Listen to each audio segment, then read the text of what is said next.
가나안 땅 귀한 성에 들어가려고 내 무거운 짐 벗어버렸네. 체중에 다시 방황할 일 전혀 없으니 저 생명 시냇가에 살겠네. 길이 살겠네. 나 길이 살겠네. 저 생명 시냇가에 살겠네. 길이 살겠네.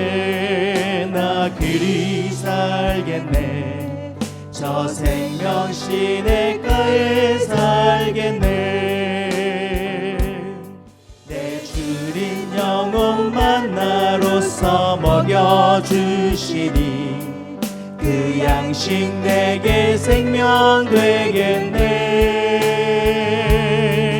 이후로 생명 양식 주와 함께 먹으며 저 생명 시냇가에 살겠네. 길이 살겠네. 길이 살겠네. 나 길이 살겠네. 저 생명 시냇가에 살겠네. 길이 살겠네. 나 길이 살겠네. 저 생명 시냇가에 길이 살겠네. 길이 살겠네. 나 길이 살겠네. 저 생명 시냇가에 살겠네.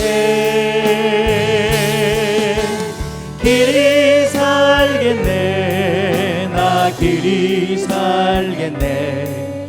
저 생명 시냇가에 살겠네.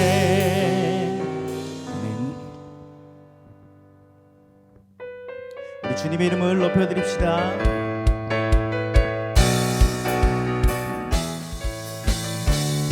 주 이름 큰 능력이 있도다. 주 이름 큰 능력이 있도다. 난 믿네 그 이름. 예수의 그 이름 부를 때 새 생명 얻어내. 마귀는 떠나가고 가신 자 자유케. 모든 이름보다 더 높은 이름 주 예수. 주 이름 큰 능력이 있도다. 주 이름 큰 능력이 있도다. 예리한 검처럼 예리한 검처럼 예수의 그 이름 외치며 일어나 나가세. 원수는 주 발 앞에 무너져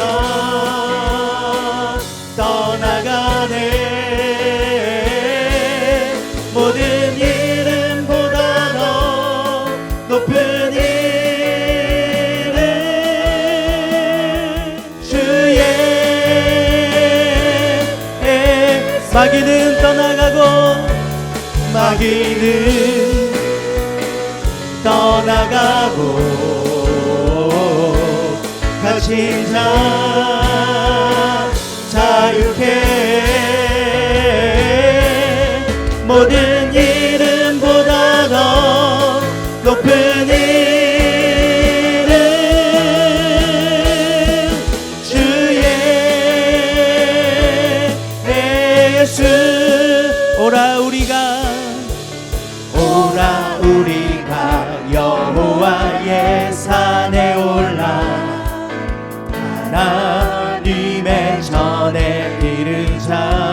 오라 우리가 여호와의 산에 올라 하나님의 전에 우리 한 번 더 오라 우리가 여호와의 산에 올라 하나님의 전에 이르자 오라 우리가 여호와의 산에 올라 하나님의 전에 이르자 주님의 도를 배우고 주님의 도를 배우고 주님의 길로 행하리 이는 율법이 시온에서 나오고 주의 말씀은 예루살렘에서 오라 우리가 여호와의 산에 올라 하나님의 전에 이르자 오라 우리가 여호와의 산에 올라 하나님의 전에 이르자 주님의 도를 배우고 주님의 도를 배우고 주님의 길로 행하리 이는 율법이 시온에서 나오고 주의 말씀은 예루살렘 주님의 도를 배우고 주님의 도를 배우고 주님의 길로 행하리 이는 율법이 시온에서 나오고 주의 말씀은 예루살렘에서 우리 살아계신 하나님 앞에 영광 박수 드리겠습니다.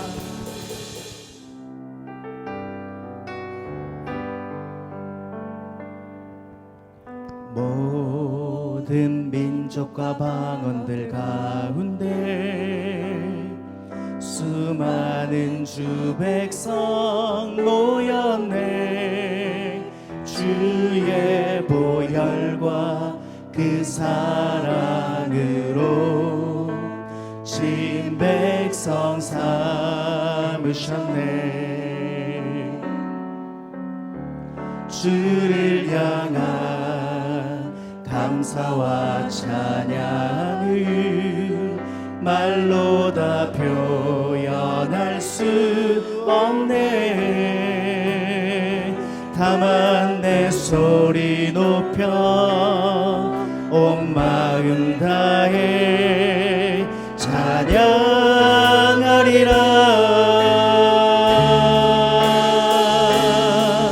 할렐루야 할렐루야 할렐루야 어린 양 할렐루야 할렐루야 주의 보혈 덮으사 모든 족속 모든 방언 모든 백성 열방이 모든 영광 모든 존귀 모든 찬양 주께 드리네 어린 양 피로 어린 양 피로 씻어진 우리들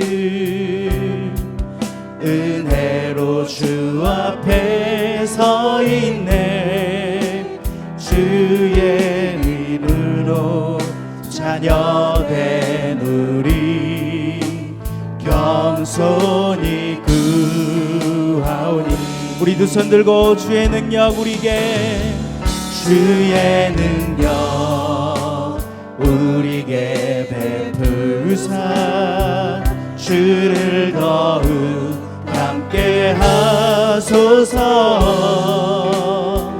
그때의 모든 나라 주 영광 보며 경배하리라. 할렐루야 할렐루야 할렐루야 할렐루야. 어린 양 할렐루야 할렐루야. 주의 보혈 덮으사 모든 족속 모든 방언 모든 백성 열방이 모든 종기 모든 종기 모든 찬양 주께 드리. 할렐루야 할렐루야 할렐루야 할렐루야. 어린 양 할렐루야 할렐루야. 주의 보혈 덮으사 모든 족속 모든 방언 모든 백성 열방이 모든 영광 모든 존귀 모든 찬양 주께 드리네. 지극히 높은 주님의 낮은 성소로 들어갑니다. 세상의 신을 벗고서 주 보좌 앞에 엎드리니 내 주를 향한 사랑과 그 신뢰가 사그러져 갈 때 하늘로부터 이곳에 장막이 덮이네. 이곳에 덮으소서 이곳을 덮으소서 이곳을 비추소서. 내 안에 무너졌던 모든 소망 다 회복하리니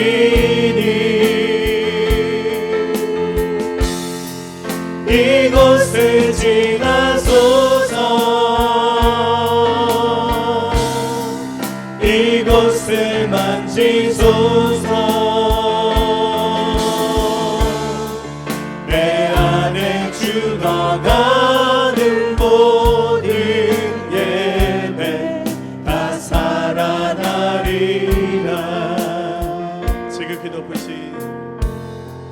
지극히 높은 주님의 낮은 성소로 들어갑니다. 세상의 신을 벗고서 주 보좌 앞에 엎드리. 자, 우리 어른들 고백합니다. 내 주를 향한 사랑과 그 신뢰가 사그러져 갈 때 하늘로부터 이곳에 장막이 덮이네. 아멘. 이곳을 덮으소서 이곳을 덮으소서 이곳을 비추소서. 내 안에 무너졌던 모든 소망 다 회복하리니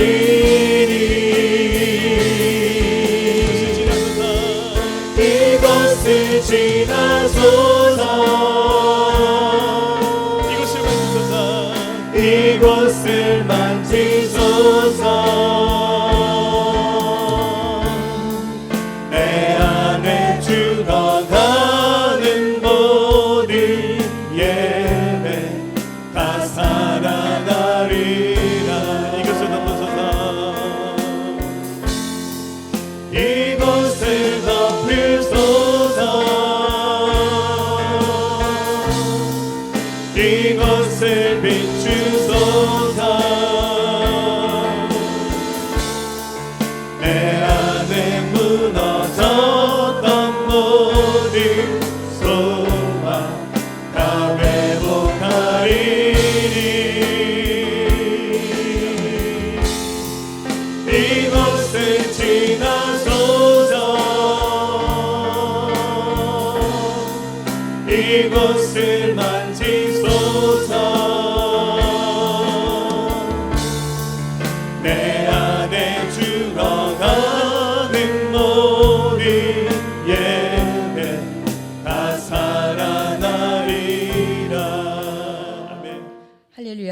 사랑의 주님, 언제 어디서나 늘 저희와 함께 계시는 주님, 슬플 때나 기쁠 때나 일할 때나 쉴 때도 함께 하시고 주님의 선하신 뜻대로 이끌어 주심을 감사드립니다. 성령을 통하여 교회에 역사하시고 섭리하신 은총을 찬양드립니다. 주의 영이 저희를 떠나지 마시고 길이길이 함께 하옵소서. 주님, 하루가 지나면 부끄러운 고백이 또다시 사여도 날이 밝아오면 다시 새 힘이 솟아나는 것은 저희를 떠나지 아니하시는 성령님께서 내주하여 주심을 믿나이다.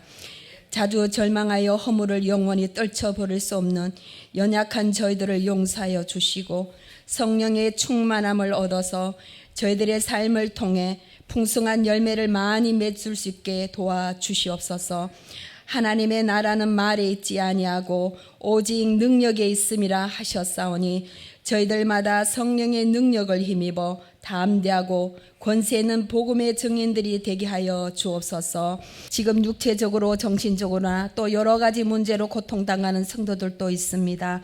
눈동자와 같이 지키시는 하나님께서 각 심령들마다 충만하게 임하시사 모든 고통에서 자유함을 얻게 하시고 주님을 기쁨으로 찬양할 수 있는 삶이 되게 하옵소서.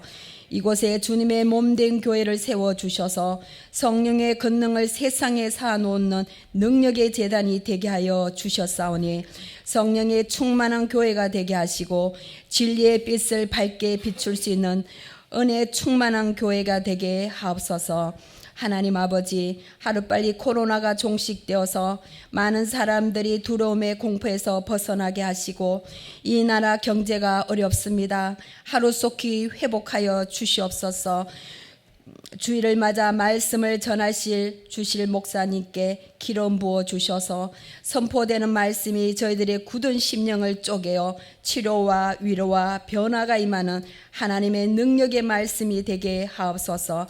주님의 몸된 교회를 위하여 충성하는 일꾼들을 붙들어 주시고 맡은 바 직분을 즐거움으로 감당할 때 성령의 큰 은사와 능력으로 채워 주시옵소서. 예배의 시종을 주님께 의탁하며 거룩하신 예수 그리스도의 이름으로 기도드립니다. 아멘. 할렐루야. 네, 오늘도 하나님께서 은혜 주시는 복된 주일 되기를 기원합니다. 끝나지 않은 복음이라는 제목으로 복음 주제 설교를 하고 있습니다. 오늘 네 번째 시간 십자가의 복음이라는 제목으로 함께 은혜 나눌 때 우리 모두에게 크신 축복이 있기를 예수님의 이름으로 기원합니다.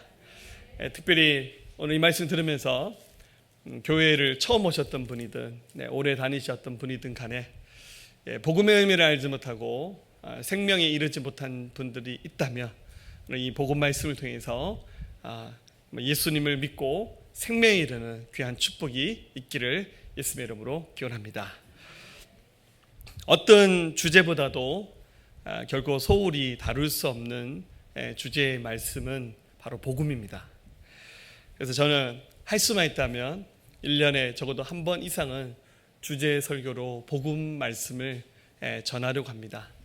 그래서 이 복음을 많이 들으셨던 분들은 좀 반복하는 말씀이 될 수 있겠지만 그러나 새로 오신 분이나 또 교회 생활 오래 하셨지만 복음의 의미를 알지 못하는 분들이 제법 많이 계십니다. 그래서 원래 우리 침례 교회는 적어도 우리 미국에 있는 침례 교회들은 한 달에 한 번 이상 목사님들이 복음 설교를 하십니다. 근데 저는 이제 너무 복음 설교를 많이 하시면 여러분들 질려버릴까봐 좀 살살합니다. 근데 아무튼 이 복음 주제의 말씀을 통해서 다시 한번 그 십자가 영광을 바라볼 수 있는 귀한 은혜가 있기를 예수님의 이름으로 축복합니다. 특별히 이 복음의 말씀을 들을 때 좀 간절한 마음으로 들었으면 좋겠습니다. 여러분, 지금 전 세계적으로 코로나19 바이러스가 이게 퍼져나가고 있잖아요. 굉장히 심각합니다.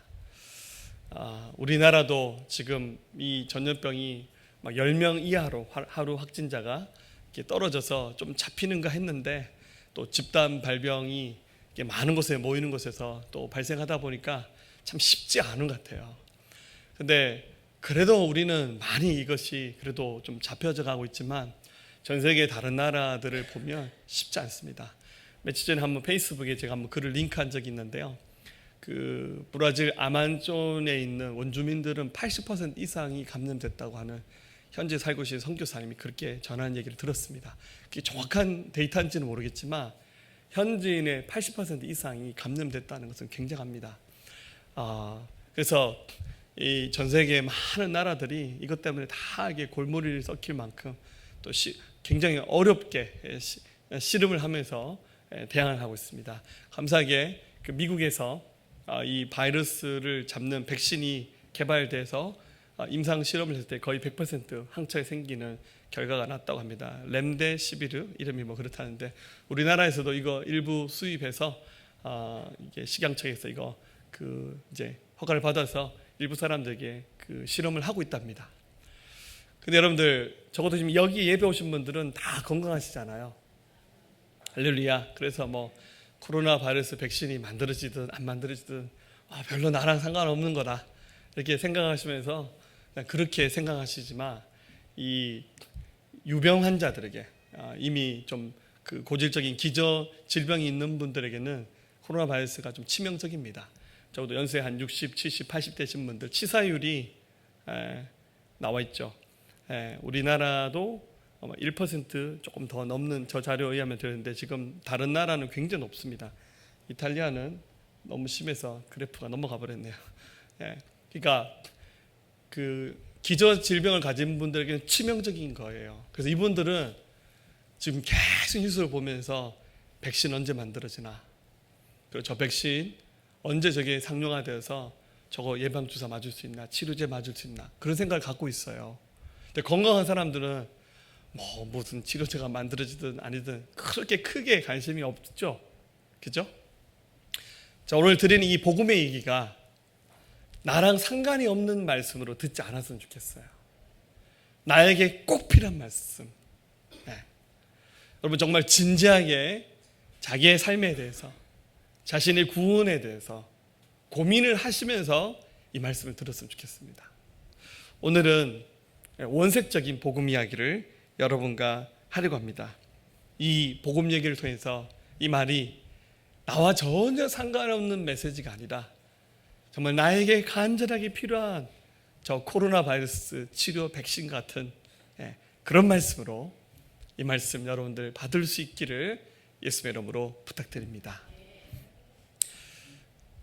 하나님께서 이 세상을 창조하셨습니다.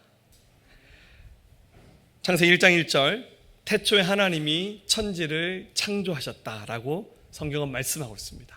하나님이 우리 모든 인류를 만드셨고 이 모든 우주 만물을 만드셨습니다. 세상은 절대 저절로 생겨나지 않았습니다. 근데 우리가 너무 이런 그 학교에서 진화론의 그 바탕을 둔 과학 교육을 너무 많이 받았습니다. 말 그대로 진화론은 하나의 가설이고 이론입니다. 과학자들 중에서 여러 사람들이 세상이 이렇게 만들어졌을 것이다라고 추측하는 하나의 이론에 불과한 겁니다. 근데 우리는 기본적으로 이 세상의 모든 것들은 저절로 만들어지지 않는다는 것을 다 알고 있고 다 믿고 있습니다. 여러분 저절로 만들어지나요? 핸드폰, 예비시간 핸드폰 꺼내지 마십시오. 핸드폰이 저절로 만들어지나요?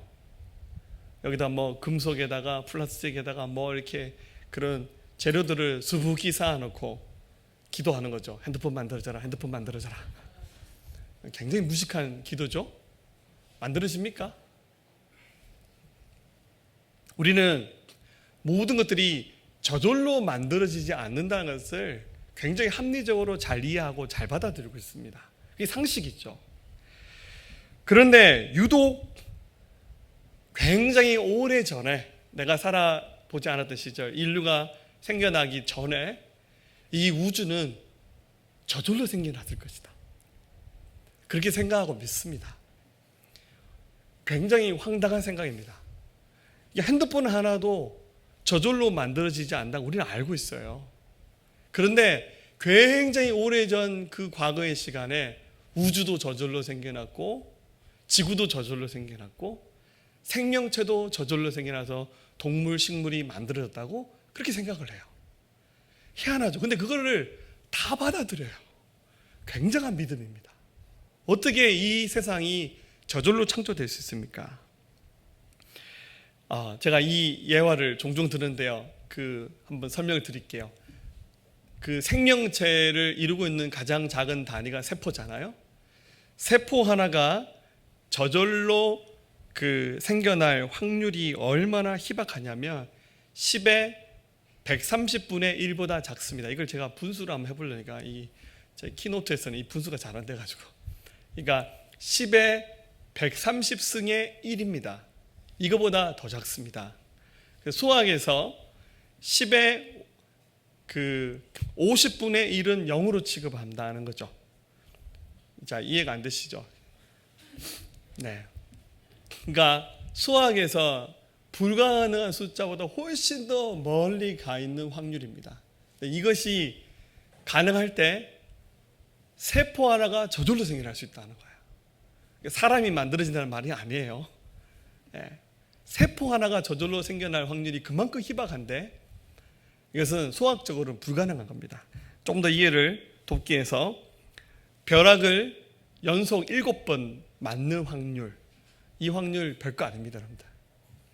저는 아직까지 이런 뉴스를 들어본 적이 없습니다. 벼락을 7번 연속 맞아서 돌아가신 분. 잔인하죠?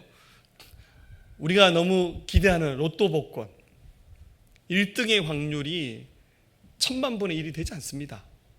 굉장히 쉬운 거예요. 자, 또 이 말에도 은혜 받아서 사러 가실라 사지 마세요. 네, 헛돈 낭비하지 마시고, 비행기 부품을 풀어놓고 태풍이 불어서 지나고 난 다음에 비행기가 저절로 조립될 확률 별거 아닙니다. 1000개짜리 퍼즐 그림을 공중에 던져서 떨어지면서 1000개짜리 피스가 딱 맞춰질 확률. 저는 해보니까 10개짜리 피스도 맞추기 힘들더라고요.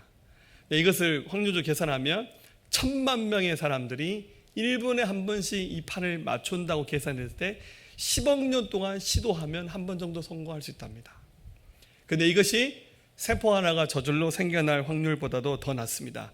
하나 더 얘기한다면 인쇄소가 폭발해서 인쇄할 때 쓰는 글자가 이제 있다면 이것이 떨어지면서 책이 완성되는 거, 원고가 완성되는 거예요. 뭐 설교지 방권이 나오는 겁니다. 이 확률도 별거 아닙니다. 그러니까 생명체가 저절로 생겨나는 것은 불가능합니다. 근데 묘하게 우리는 굉장히 인본주의적인 세상의 교육에 굉장히 익숙합니다. 우연히 이 세상이 저절로 만들어졌을 것이라고 그렇게 배웠고 믿고 있고, 그 단세포가 진화해가지고 뭐 어류도 되고 뭐 걸어다니는 짐승도 되고, 그런 나중에 원숭이가 진화해서 사람이 됐다는 거예요. 희한하죠. 근데 그 진화에는 원숭이가 아직도 있고, 원숭이 중간 단계의 사람이 없어요. 희한하게 원숭이가 진화했는데 원숭이 그대로 있고, 한참 후에 진화에는 사람은 살고 있는데 그 중간에 원숭이와 사람의 중간 형태의 그런 동물은 없어요. 그러니까 사실 진화론이라는 그 가설은 굉장히 허점이 많은 하나의 이론입니다. 그래서 가장 먼저 주장했던 다윈도 그의 생애 막바지에는 자기의 그 진화론, 그 가설을 내려놓으면서 자기는 더 이상 이 진화론을 믿지 않는다라고 말했습니다. 근데 그 얘기는 크게 부각되지 않고, 진화론이라고 하는 그 얘기는 너무 크게 우리에게 부각돼서 다가오는 거죠. 그러면 이 세상 살고 있는 모든 생명체는 도대체 어떻게 된 겁니까? 딱 한 가지로 설명할 수 있습니다.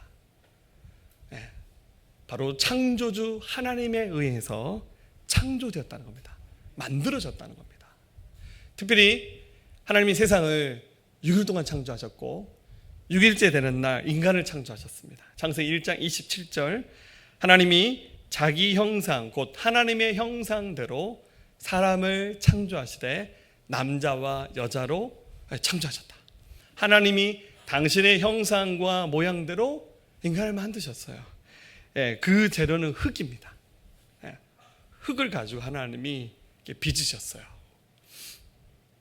그리고 그 모양은 하나님의 모양 그대로, 하나님의 모양은 아마 남자랑 좀 비슷하실 것 같아요. 여자분들 좀 기분 나빠하지 마시고, 왜냐하면 남자를 먼저 만드셨으니까. 그는 코에다가 후 하고 하나님이 생명의 호흡을 불어넣으실 때 아마 그 속에 영혼이 들어가지 않았을까. 그러면서 사람이 살아있는 존재로 창조되었습니다. 그게 바로 인간이었습니다.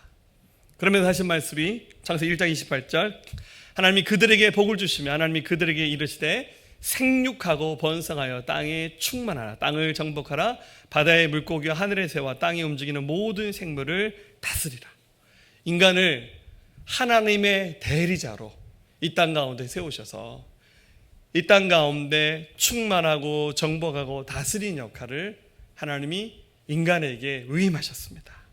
그게 여러분들 하나님 만들었던 처음 세상입니다. 거의 완벽에 가까웠던 아름다운 세상이었습니다. 거기서 계속 살았으면 얼마나 좋겠습니까? 한 가지 문제가 생겼습니다. 인간이 바로 하나님의 품을 떠나게 되는 어처구니 없는 사건이 일어나게 된 것입니다. 바로 이 세상에 주인 행세를 하는 굉장히 사악한 존재가 있습니다. 원래는 천사였습니다.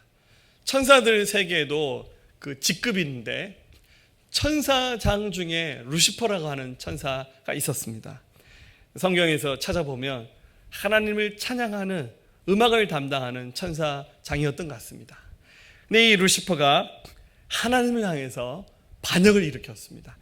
그것을 이제 엿볼 말씀이 이사야 14장인데, 너 아침의 아들 계명성이여, 이거 루시퍼를 말한 겁니다. 어찌 그리 하늘에서 떨어졌으며 너 열국을 엎은 자여 어찌 그리 땅에 찍혔는고, 네가 내 마음에 이르기를 내가 하늘에 올라 하나님의 뭇별 위에 내 자리를 높이리라, 내가 북극 지폐 산 위에 앉으리라, 가장 높은 구름에 올라가 지극히 높은 이와 같아지리라 한도다. 그러나 이제 네가 수월 곧 구덩이 맨 밑에 떨어짐을 당하리로다. 이사야가 이 루시퍼가 하나님을 대적하여 그 전쟁에서 져서 떨어진 이 장면을 굉장히 시적으로 표현한 거예요. 실제 북극은 아닙니다. 옛날에 어떤 간증 집회했더니 어떤 분이 뭐 이게 북극이라는데 그건 정신 나간 얘기고요. 그렇게 표현한 겁니다. 그러니까 루시퍼라고 하는 천사가 하나님을 향해서 반역했는데, 성경 보니까 적어도 천사들의 한 3분의 1이 루시퍼에게 미혹돼서 같이 하나님을 반역한 겁니다. 근데 그 전쟁에서 져서 루시퍼가 지상으로 쫓겨나게 됐고, 그를 동조했던 천사들이 함께 타락해서 지상으로 쫓겨나게 되었습니다. 그 루시퍼를 바로 우리가 사탄이라 부릅니다. 그리고 함께 추종했던 그 타락한 천사들을 우리가 마귀, 악한 영이라고 말을 합니다. 그런데 이 사건은 굉장히 오래전에 있었던 사건입니다. 하나님이 가장 먼저 창조했던 그 인간, 남자, 여자, 그 이름을 우리가 잘 알고 있죠. 아담과 이브, 하와입니다. 그들에게 어느 날 가장 영특한 동물이었던 뱀이 찾아왔습니다. 아마 그 뱀을 사단이 조종했던 것 같아요. 여러분들, 마귀가 사람들의 정신세계와 마음을 이렇게 장악할 수 있어요. 그래서 얼마든지 사람의 마음을 미혹할 수 있습니다. 뱀이 찾아와서 이 아담과 하와에게 거짓말을 하는 겁니다. 하나님이 아담에게 그들이 살고 있었던 그 동산, 에덴이죠. 이 동산에 있는 모든 것을 다 먹어도 되고 여기서 자유를 누리면서 살아야 된다고 말씀하셨는데, 유독 한 가지만, 그 에덴 동산 한 가운데 가면 선과 악을 알게 하는 지식의 나무가 있는데 그 열매만큼은 너희가 먹지 마라. 먹으면 너희가 반드시 죽을 것이다. 하나님 그렇게 말씀하셨어요. 하나님의 말씀은 참이고 진리입니다. 그런데 사단의 조정을 받았던 그 뱀의 모양도 지금처럼 흉측하게 생긴 모양은 아니겠죠. 거의 사람의 근접할 만큼 멋있게 생겼을 겁니다. 굉장히 아름답게 생겼을 것 같아요. 뱀이 거짓말을 합니다. 창세기 3장 5절, 너희가 그것을 먹는 날에 너희 눈이 밝아져 하나님과 같이 되어 선악을 알 줄 하나님이 아심이라. 먹으면 하나님이 죽는다는데 뱀은 거짓말한 거예요. 먹으면 너도 눈이 밝아져서 너도 하나님처럼 될 수 있다. 거짓말입니다. 하나님은 먹으면 반드시 정령 죽으리라. 근데 뱀은 먹으면 너도 하나님처럼 될 수 있다. 거짓말한 거예요. 아담과 하와가 하나님 말을 더 믿고 순종해야죠. 근데 어찌된 일인지 그 뱀의 그 미혹하는 그 달콤한 말에 넘어가서 그만 덜컥 선악과를 하와와 아담이 차례차례 먹어버립니다. 자, 그러고 난 다음에 어떤 현상이 나타났겠습니까? 인간은 그전에는 선과 악을 분별하지 못했어요. 하나님 그렇게 만들어 놓으셨어요. 왜냐하면 선과 악을 하나님이 이게 공존시킬 필요가 없었던 것 같아요. 근데 선악과를 딱 먹는 순간 눈이 밝아져서 하나님처럼 된 게 아니라 굉장히 피곤하고 고단한 인생의 눈을 뜨게 되었습니다. 가장 먼저 하나님이 두려웠어요. 그전에 하나님이 두렵지 않았거든요. 하나님 두렵고 겁이 났어요. 그래서 어떡합니까? 자신들의 죄를 은폐하고 숨습니다. 하나님 나타나니까 숨어있다가 하나님이 아담 어디 있어? 하나님 저 옷을 안 입은 것이 부끄러워서 숨었습니다. 하나님 깜짝 놀라셨어요. 그전에는 옷을 안 입어도 부끄럽다는 생각을 인간이 하지 못했거든요. 근데 그게 부끄럽다는 생각이 들었어요. 그 차근차근 이야기를 들어보니까 선악과를 먹은 거예요. 아담과 하와가 핑계댑니다. 하와가 시켜서 먹었어요. 뱀이 나를 유혹해서 먹었습니다. 핑계만 잔뜩 늘어났지 주님 잘못했어요. 이런 말 할 줄 몰랐습니다. 그래서 어떻게 됩니까? 아담과 하와가 결국 각각 저주를 받아서 이 에덴 동산에서 쫓겨났습니다. 그 전까지는 가만히 있어도 열매가 맺히고 채소가 맺혀서 먹고 사는 걱정 전혀 할 필요 없었어요. 일을 안 해도 됐습니다. 근데 쫓겨나는 순간 굉장히 척박한 땅으로 쫓겨났어요. 많은 이제 고고학자들이 에덴 동산이 있었던 곳이 어딜까? 아마 중앙아시아의 어느 한쪽 편이었을 거라고 추측합니다. 그쪽 동네 땅이 굉장히 척박합니다. 그래서 특히 쫓겨나는 순간부터 제 생각에는 비도 잘 안 오고 농사도 잘 안 됐던 것 같아요. 그리고 그들에게 죽음이라는 것이 찾아왔습니다. 로마서 5장 12절 그러므로 한 사람으로 말미암아 죄가 세상에 들어오고 죄로 말미암아 사망이 들어왔나니 이와 같이 모든 사람이 죄를 지었으므로 사망이 모든 사람에게 이르렀느니라. 아담이 지었던 그 죄가 그 한 사람으로 끝나는 것이 아니라 그들의 아들, 손자, 자손들까지 이 죄가 그대로 전가되어서 유전되어서 그 죄가 그들의 후손에게 이어지게 된 겁니다. 그래서 성경은 말하기를 로마서 3장 23절 모든 사람이 죄를 범하였음에 하나님의 영광에 이르지 못한다고. 아담과 하와의 후손으로 태어나게 된 모든 인류들은 다 그 죄에 적용을 받는 겁니다. 그리고 이 죄를 인간이 짓게 된 이후부터 인간 안에 굉장히 사악한 마음들이 그대로 남아 있어서 인간이 스스로 죄를 막 짓기 시작했어요. 스스로 죄를 선택하는 삶을 사는 거예요. 우리 그걸 자범죄라 그렇게 말하죠. 그래서 아담이 지었던 죄는 원죄라 말하고 스스로 짓는 죄를 자범죄라 말합니다. 원죄와 자범죄가 같이 섞여서 콜라보를 만드는 거죠. 마귀는 계속 유혹합니다. 계속 죄 짓게 만듭니다. 왜냐하면 죄를 지으면 지을수록 눈이 가려져서 하나님을 모르는 존재가 되거든요. 그래서 인간이 계속 죄를 지어서 계속 넘어지게 만들고 죄를 지으면 지을수록 점점 하나님을 더 멀리하고 하나님 잊어버리는 존재로 인간이 살아가는 거예요. 그래도 아담 세대에는 그래도 하나님이 계신데 이런 의식조차 있었지만 그 이후에 굉장히 많은 세대가 지나갔잖아요. 그냥 하나님을 전혀 모르는 존재로 살아가는 거예요. 하나님 누구신데 전혀 감을 잡지 못하는 후손들, 그 이야기, 그게 바로 인류의 역사입니다. 요한복음 8장 44절 너희는 너희 아비 마귀에게서 났으니 성경 말하기 이제는 우리를 마귀 자식이란 말하는 거예요. 너희 아비 욕심대로 너희도 행하고자 하느니라. 그는 처음부터 살인한 자요 진리가 그 속에 없으므로 진리에 서지 못하고 거짓을 말할 때마다 제 것이라고 제 것으로 말하나니 이는 그가 거짓말쟁이요 거짓의 아비가 되었습니다. 이게 인류의 삶입니다. 계속 고통 가운데 살아가는 거예요. 끝이 없습니다. 한 주간 사시면서 행복하셨나요? 참 많은 일이 있더라고요. 저는 또 제 한 사람의 삶만 사는 게 아니라 우리 성도님의 삶을 다 제가 이렇게 나름 체크하면서 뭐 아프신 분이 있어서 이번 주간에도 병원 여러 군데 쫓아다녔어요.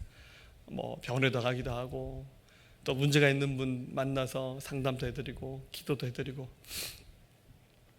뭐 하여튼 삶에 굉장히 많은, 결혼도 하지만 돌아가기도 하시고 태어나기도 하고 굉장히 많은 일들이 우리 삶 가운데 이렇게 막 지나가요. 제가 생각에는 아마 예수님 오실 때까지 이건 해결되지 않는 문제 같아요. 목회하는 목사로서 뭐 여러분들의 모든 일들 가운데 제가 최선을 다해서 섬기고 돕는 역할을 또 해야 되는데 아마 제가 목회 끝내는 날까지 아마 일은 계속 반복될 것 같아요. 그게 아담과 하와의 그 죄로부터 시작된 인간의 삶의 역사입니다. 어떻게 하면 좋습니까? 하나님은 이것을 그냥 지켜보실 수만은 없으셨어요. 그래서 하나님의 공의와 사랑의 계획이 시작됐습니다. 하나님은 아담의 후손으로 태어난 그 인류의 역사를 바라보시면서 너무너무 마음이 아프셨어요. 그래서 어떻게 하면 이 인생들을 다 끌어안을 수 있을까 계획하셨어요.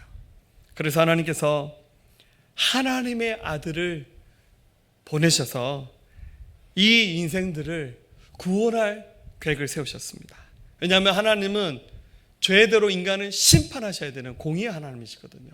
성경은 말합니다. 로마서 6장 23절 죄의 싹은 사망이요 하나님의 은사는 그래서 예수 우리 주 안에는 영생이다. 죄의 싹이 사망, 죽음이라는 거예요. 그래서 여러분들 인류에게 찾아온 것이 바로 뭡니까? 바로 몸의 죽음입니다. 우리 몸은요 계속 늙어갑니다. 네. 먹고 살려고 몸 애쓰는데요 먹고 살려면 애쓸수록 더 늙어가요. 네. 반환점이 한 몇 살쯤 된 것 같아요. 사실 20대만 지나면 이제 피부가 막 처집니다. 그죠? 제가 요즘에 안경을 좀 벗고 생활하다가 오늘은 안경 썼습니다만 안경을 썼을 때 몰랐는데 안경 벗으니까 다크서클 이빠이라고 그러시더라고요. 눈도 막 처지고 그래서 좀 이제 가리개를 썼습니다. 꼭 그런 의미는 아닌데요. 이렇게 사람이 어느 순간이 되면 정점을 지나면 늙습니다. 그리고 우리 몸은 죽음을 향해서 달려갑니다. 근데 그걸로 끝나냐면 히브리서 9장 27절 한 번 죽는 것은 사람에게 정해진 것이요 그 이후에는 심판이 있다는 거예요. 그냥 죽으면 어쩌면 그걸로 해피한지도 몰라요. 근데 그게 끝이 아니라는 거예요. 성경은 사람은 죽으면 심판을 받습니다. 하나님의 심판을 받습니다. 심판을 통과해서 천국에 들어가는 사람도 있지만 심판에 걸린 사람은 지옥에 떨어지는 겁니다. 무시무시한 심판이 기다리고 있습니다.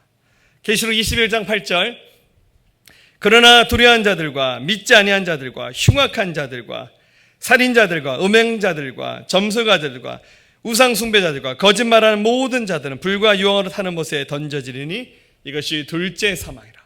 하나님이 심판의 봉을 두드리시는 거예요. 지옥 끝이에요.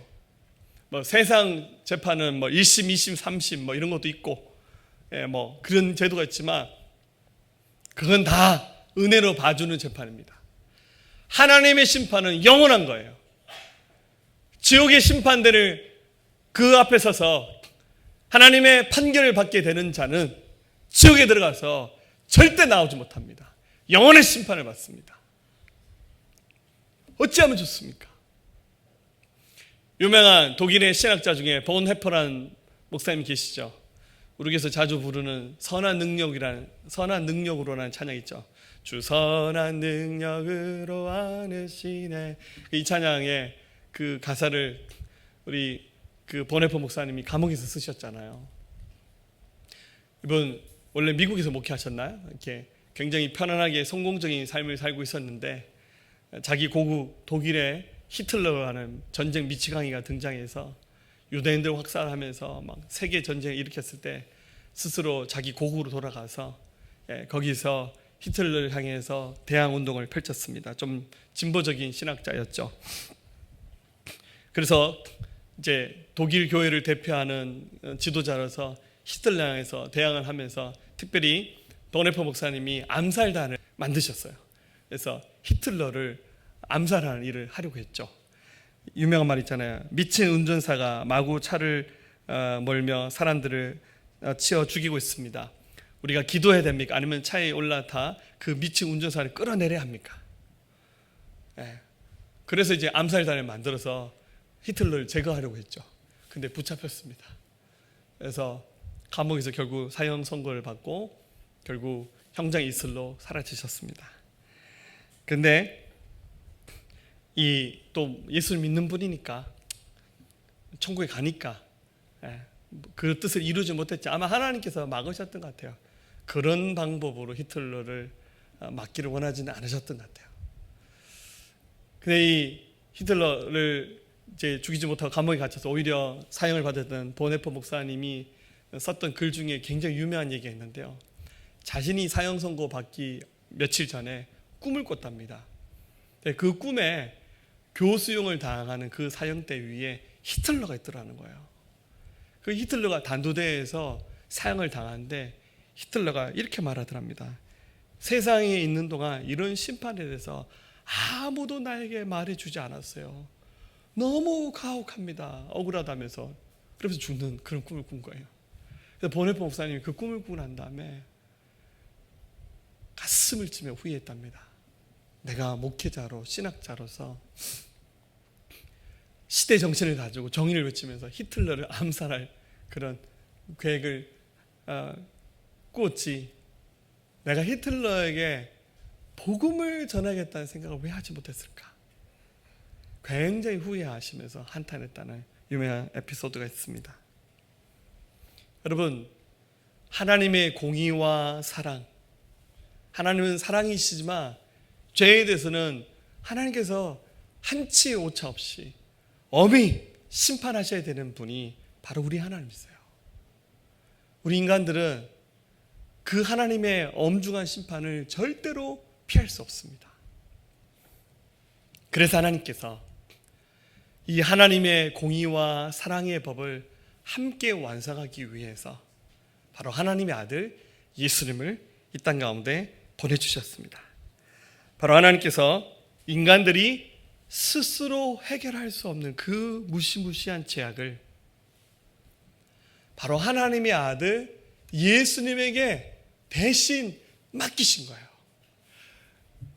요한복음 3장 16절, 하나님이 세상을 이처럼 사랑하사 독생자를 주셨어요. 예수를 말하는 거예요.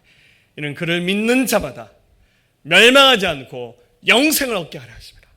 하나님이 멸망할 수밖에 없는 우리 모든 인생들을 위해서 하나님의 아들 예수님을 이 땅 가운데 보내주셨어요. 그래서 우리 인간이 가지고 있는 모든 죄를 예수님에게 대신 맡기신 거예요. 여러분, 구약의 그 법을 율법이라 말합니다. 율법에서 죄를 씻을 수 있는 방법은 하나예요. 희생, 피로서 죄를 씻을 수 있습니다. 그래서 유대인들이, 히브리 민족들이 구약시대 때는 죄를 지었을 때, 하나님께 제사할 때 죄 없는 양이나 소를 가져가서 대신 죽여서 그 희생의 피를 가지고 하나님께 올려드렸습니다. 히브리서 9장 12절, 염소와 송아지의 피로 하지 아니하고. 그런데 이 짐승의 피로는 우리의 죄를 완벽하게 씻을 수는 없어요. 그래서 구약의 그 율법은 신약시대의 복음을 향한 그림자라고 말하는 거잖아요. 그래서 하나님이 사람의 죄를 완전하게 씻을 수 있는 방법으로 하나님의 아들 예수님을 염소와 송아지를 대신해서 피 흘려 죽게 하신 겁니다. 염소와 송아지의 피로 하지 아니하고 오직 예수님 자기의 피로 영원한 속죄를 이루사 단번에 성소에 들어가게 하셨다. 그 피가 있어야 하나님의 그 당시 성전, 성소, 지성소 안에 들어갈 수 있거든요. 그 피를 가지고 오지 않은 자는 제사장이라 할지라도 성소에 못 들어가는 거예요. 근데 들어갈 때마다 소 잡고 양 잡아야 가능한 거예요. 그런데 예수님의 피로 영원히 단번에 주님께서 이것을 다 완성하신 겁니다. 12절 오직 그리스도는 죄를 위하여 한 영원한 제사를 드리시고 하나님 우편에 앉으사. 예수님의 피가 짐승의 피로 하는 이런 불완전한 제사를 다 패하고 완벽하게 모든 것을 다 이루셨습니다. 그래서 그 일을 이루기 위해서 예수님이 피 흘리는 희생을 선택하셨습니다. 그게 바로 십자가입니다. 당시 유대인들은 흉악한 범죄자를 사형시킬 때 십자가에 매달아 죽게 하는 사형제도를 가지고 있었습니다. 굉장히 잔인하죠.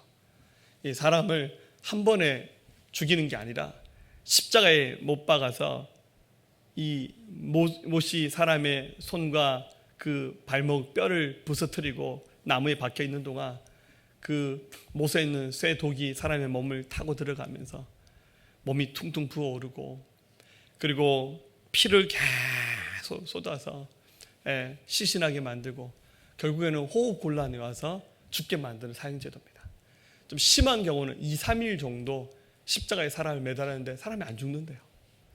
그렇게 처절하게 몸부림치면서 죽게 만드는 사형제도가 십자가 사형제도입니다. 유대인들이 예수님이 하나님의 아들로 오셨다는 사실을 잘 알지 못하고 예수를 배척하다가 위협감을 느끼면서 예수를 고발합니다. 예수님에게 누명을 씌웁니다. 제목은 자기가 하나님의 아들이라고 주장하는 겁니다. 아니, 하나님의 아들이라지 뭐라 합니까? 근데 당시 유대교 종교 지도자들이 예수님에 대해서 올무를 만들어서 예수님을 강제로 십자가 사형을 받게끔 유도해서 십자가에 매달려 돌아가시는 거예요. 근데 사실은 알고 보면 인간이 스스로 해결할 수 없는 죄를 예수님이 대신 담당하신 거예요.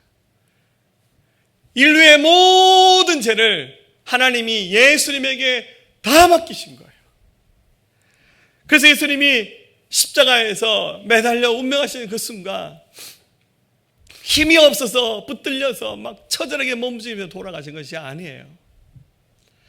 인류의 모든 죄를 대신 짊어지시고 인간을 너무너무 사랑하셨기 때문에 참으시고 인내하신 겁니다. 본문 15장 34절 제9시에 예수께서 크게 소리 지르시되 엘리 엘리 라마 사박다니 하시니 이를 번역한즉 나의 하나님 나의 하나님 어찌하여 나를 버리셨나이까. 실제 하나님이 예수님을 버린 거 아니잖아요. 근데 인류를 위해서 당신의 몸을 쪼개셔서 희생의 제물이 되는 그 순간 하나님이 예수님의 그 목숨을 포기하신 거잖아요. 예수님이 사람의 몸을 가진 인성을 가진 모습으로서 이 말을 한 거예요. 왜 나를 버리시나이까. 얼마나 고통스러우셨으면 저런 절규를 내뱉으셨겠습니까. 그러나 끝까지 참으셨습니다. 37절 예수께서 큰 소리를 지르시고 숨지시니라.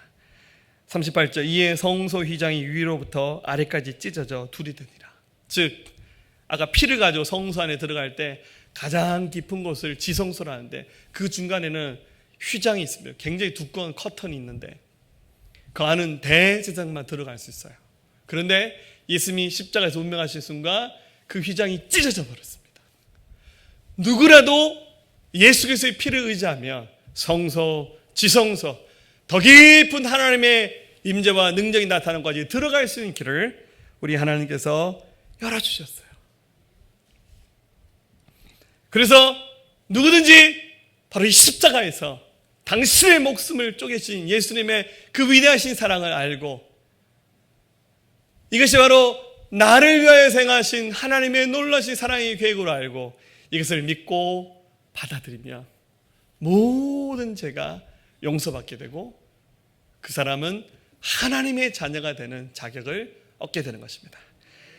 사도행전 17장 30절 알지 못한 시대에는 하나님이 간과하셨거니와 이제는 어디든지 사람에게 다 명하사 회개하라 하셨어요.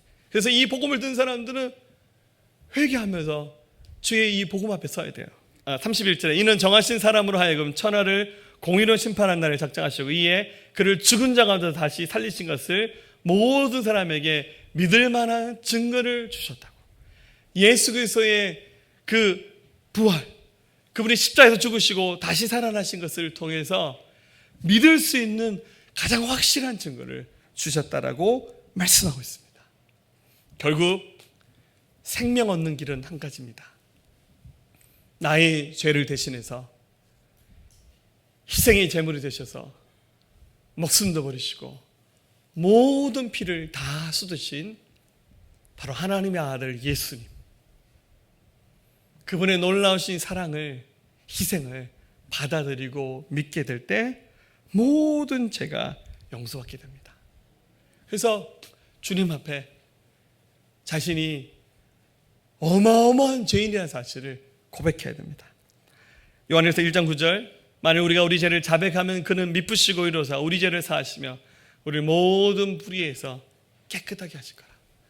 오늘 이게 자백한다 해서 여러분 지었던 모든 죄를 다 생각하셔서 써내란 말은 아닙니다. 저는 어릴 때 여름 성경학교만 가면 선생님들이 맨날 그거 하시더라고요. 그 여름 성경학에서 유행하는 프로그램이 있잖아요. 제가 어릴 때는 캠프파이어 아니면 이제 촛불로 하는 캔들파이어를 꼭 했는데 선생님 숙제가 그거예요. 오늘 집에 가서 교회 오기 전까지 지금까지 죄 지었던 거 종이 다 적어서 가져오라고. 선생님이 100가지 이상 써오라는 거예요. 집에 가서 쓰는데 이 100가지가 생각이 안 나는 거예요. 초등학교 어린애가 제 100가지 생각날 게 없잖아요. 옛날에 뭐 친구 거 훔쳤는 것부터 시작해서 쓰긴 쓰는데 여러분 자기 죄를 고백하라는 의미가 모든 죄를 다 낱낱이 기억해서 써내라는 의미는 아닙니다. 가장 큰 죄가 뭐냐면요, 요한복음 16장 9절이죠. 죄에 대하여 함은 그들이 나를 믿지 아니하며. 가장 큰 죄는 인생이 예수님을 안 믿는 겁니다.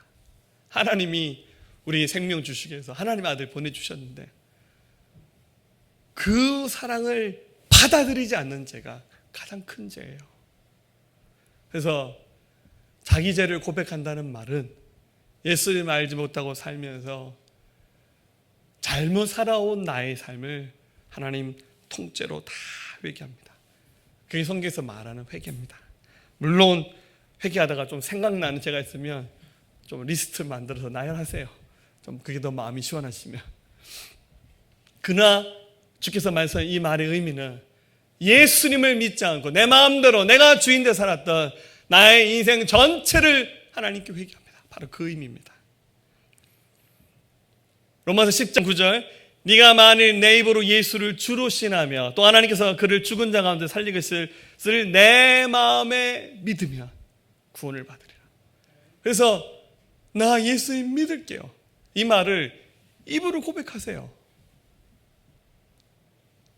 제가 늘 이 얘기할 때마다 늘 마음에 걸린 그거예요. 우리 한국교회 목사님들이 설교하시면서 한 명이라도 더 믿게 만들어야 되니까 예수님을 주로 믿을 사람 할 때 항상 꼭 눈 감아라 그래요. 눈 감으세요. 아무도 안 봐요. 불 끄세요. 그리고 저만 봅니다. 사실 안내한 사람 다 보고 있어요. 그러면서 몰래 그냥 손들게 만드는 거예요. 약간 좀 결단하기 힘든 분들에게 도움은 되죠. 좀 체면이 있는 분들. 근데 여러분, 예수님을 내가 믿겠습니다라고 입으로 고백하는 것이 창피한 거 아니잖아요. 내 인생의 최고의 결단과 선택입니다. 원래 우리 미국에 있는 침례교회들은 예수 믿는 사람 손들어라 그러고요. 보통은 다 나오라 그럽니다. 오늘 한번 해볼까요? 예수님 처음 믿는 사람 다 나오세요 하면 손들려다 손 안 들면 안 되잖아요. 그러니까 제가 부담스러워서 가능한 눈 감고 하는 거죠. 근데 사실은 예수님을 주로 신하는 것은 내 인생 내가 할 수 있는 최고의 선택이고 가장 큰 축복입니다. 나 예수 믿을게요. 근데 물론 이제 교회를 좀 오래 다녔는데 좀 늦게 결단한다. 조금은 부담스러울 수 있겠지만 그게 얼마나 좋은 거예요. 얼마나 감사한 일입니까? 나 예수를 믿겠습니다라고 고백하는 겁니다. 예수님을 믿겠다라고 고백하는 순간 하나님이 구원을 선물로 주십니다. 사랑하는 여러분, 예수님의 그 십자가 액세서리로만 생각하지 마세요. 그 십자가 안에는 하나님의 엄청난 고민과 갈등, 헤아릴 수 없는 하나님의 그 아픔, 사랑이 십자가 속에 같이 있고요. 그리고 이 십자가에는 예수님의 피가 묻어 있어요. 아직도 끈적끈적한 뜨거운 예수님의 피가 흐르고 있어요. 2000년 전에 있었던 신화와 같은 얘기가 아니라 지금도 이 십자가에는 피가 묻어 있습니다. 예수님의 그 사랑을 받아들이고 믿게 되는 순간 그 사람은 하나님의 자녀가 될 수 있습니다. 생명 얻는 자로 살아가실 수 있습니다. 같이 한번 고백하시겠습니다. 하나님의 아들 예수님은 구원자시고 주인이십니다.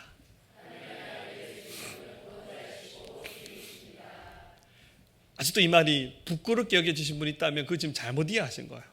부끄러운 게 아니에요. 가장 아름다운 고백이 바로 이 고백입니다. 우리 가운데 오늘 또 처음 오신 분도 계시고 또 굉장히 오래 신앙생활 했지만 좀 방황하셨던 분도 계시잖아요.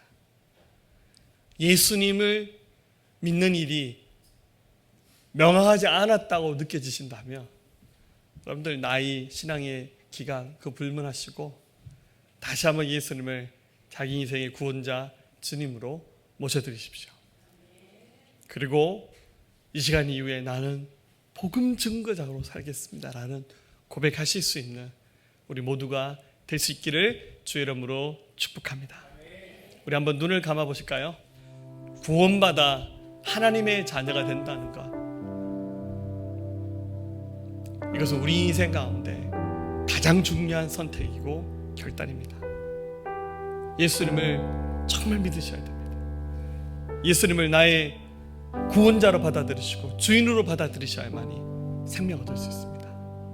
오늘 말씀 들으면서 나의 믿음이 좀 희미했고 명확하지 않았다 여겨주신 분 정말 감사하게 자랑스럽게 예수님을 자기 인생의 주인으로 초청하시 바랍니다. 우리 모두가 함께 따라서 기도하겠습니다. 사랑의 하나님,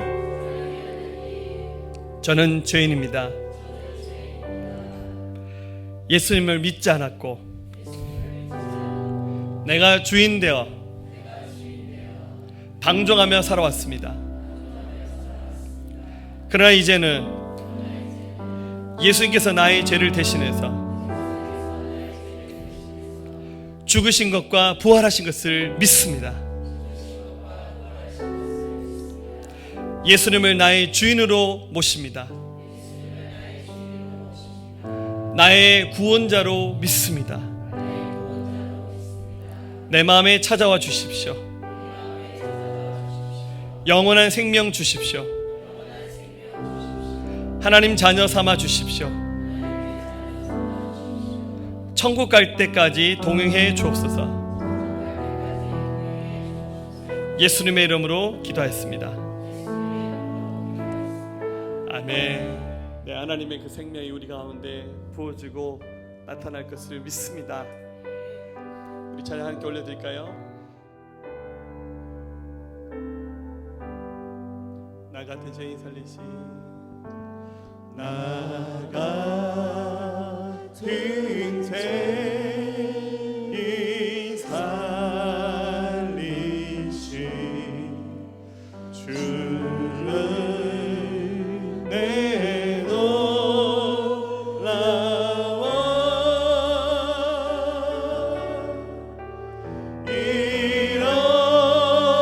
잃었던 생명 찾았고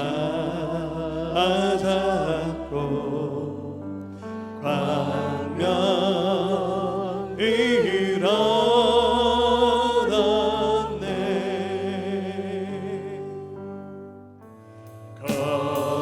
거기서 자, 우리 손 들고 고백할까요?